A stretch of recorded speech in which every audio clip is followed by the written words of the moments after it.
इस वक्त हर कोई सचिन पायलट के पीछे पड़ा हुआ है, जिसे देखो, चाहे भाजपा को आप ले लीजिए, हमेशा सब तारीफ करते हैं। अभी तो राज्यवर्धन सिंह राठौड़ ने हाल ही में उनकी तारीफ की है, पर अनेकों नेता भाजपा में भी उनकी बुराई करने लगे हैं। पहले कोई नहीं करता था, पहले बहुत कम करते थे, कहते थे कि वो तो सज्जन नेता है, बहुत प्रेम से बोलते हैं, हमें सचिन पायलट से दिक्कत नहीं है, हमारी दिक्कत गहलोत साहब से है।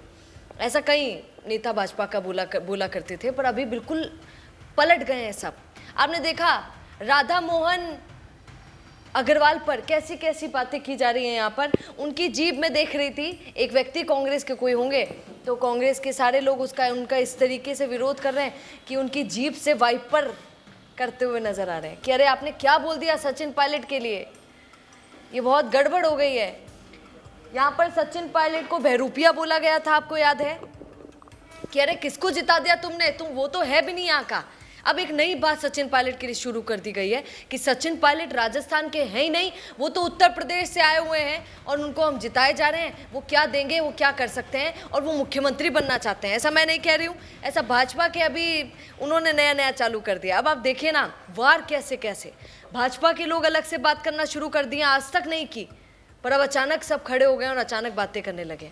भाजपा के पहले भी अनेकों नेता टोंक गए हैं, टॉक में मंच से अनेकों बातें की हैं, पर सचिन पायलट के लिए ऐसी बातें नहीं बोली हैं जो अभी इस तरीके से बोल दिया है।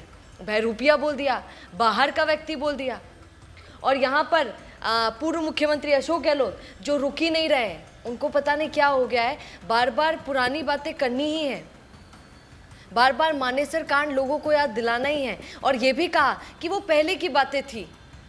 अरे बच्चा समझ लिया है क्या सचिन पायलट को कि वो पहले तो चले गए, अब नहीं जाएंगे, अब हमारी मुलाकात हो गई, अब बातचीत हो गई है। अब सचिन पायलट ऐसे नहीं है जैसे पहले थे। वो ना बोलकर भी ये सब बोल रहे हैं कि पहले बातों में आ जाते थे, अब वो बातों में नहीं आएंगे, अब हम लोग एक हैं। अब इन्हीं चीज़ों को देखकर अशोक गहलोत के जो गुट के लोग हैं वो तो बड़े उन्हें वायरल कर रहे हैं, बार बार से रीपोस्ट कर रहे हैं, पर सचिन पायलट के जो खेमे के लोग हैं वो बड़े रोष में आ गए, उनको बड़ा गुस्सा आया। अब गुस्सा आया तो गुस्सा ठंडा कैसे करें, तो उन्होंने क्या चालू किया, जैसे पूर्व मुख्यमंत्री अशोक गहलोत ने पुरानी बातें करना शुरू किया और लगातार किए जा रहे हैं, बल्कि 2028 अभी बहुत दूर है, वैसे ही अब सचिन पायलट के खेमे के जो उनके समर्थक हैं उनको बेहद पसंद करते हैं, वो लोगों ने क्या शुरू कर दिया है, उन्होंने पुरानी क्लिप्स चलाना शुरू कर दिया है सचिन पायलट की, जिनमें उन्होंने कहा कि मुझे तो लोग गाली भी देते थे, पर मैंने तो आज तक किसी को अपशब्द नहीं कहे, पर लोगों ने मुझे कितनी गालियां दी हैं आपको पता है। ऐसी पुरानी वाली वीडियोस किस तरीके से अब वायरल हो रही हैं, आपको सुना देती हूँ, ये वीडियो एक बार देख लीजिए। और मैं आपसे पूछना चाहता हूं, मेरे मुंह से कभी किसी के खिलाफ एक बुरा शब्द निकला, मुझे बताओ। और मैं आपसे पूछना चाहता हूं, मेरे खिलाफ गाली देने में कोई कमी रखी क्या है? चुन चुन कर मुझको भला बुरा कहा गया, मेरे को कोई चिंता नहीं।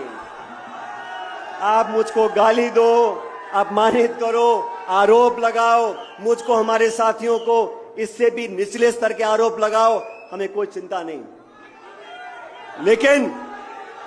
लेकिन इस लोकतंत्र में जो आज आप सब लोग बैठे हो,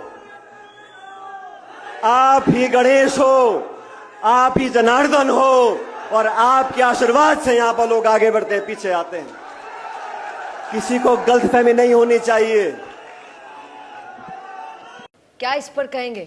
और सचिन पायलट पर ये जो बार बार वार लोग करने लगे हैं, चाहे वो भाजपा के लोग हो, चाहे वो पूर्व मुख्यमंत्री अशोक गहलोत हो, उनको आप कैसे देखते हैं? ये अचानक ऐसा सब कैसे बढ़ा? क्या उनका पावर कहीं बढ़ गया था क्या, जिसकी वजह से ये सब करना पड़ रहा है?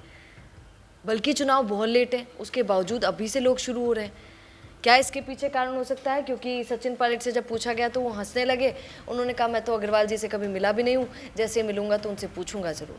आप क्या कहेंगे? कमेंट जरूर कीजिए। बने रहिए द फैक्ट इंडिया के साथ। नमस्कार। रुकिए और जरा ध्यान से सुनिए, क्या आप हमारी इन खबरों से अपने व्यापार को भी बढ़ाना चाहते हैं? तो आप भी खबरों के दौरान इस तरह के एलिमेंट्स पर अपना विज्ञापन दे सकते हैं, या फिर ऐसे खबर के 1 मिनट बाद अपना पूरा विज्ञापन डलवाएं, जो कि 8 लाख से ज्यादा सब्सक्राइबर्स और फॉलोअर्स वाले द फैक्ट इंडिया चैनल्स और पेजेस से राजस्थान के कोने कोने में पहुंचेगा, और इससे आपका व्यापार, ब्रांड सब कुछ बढ़ेगा।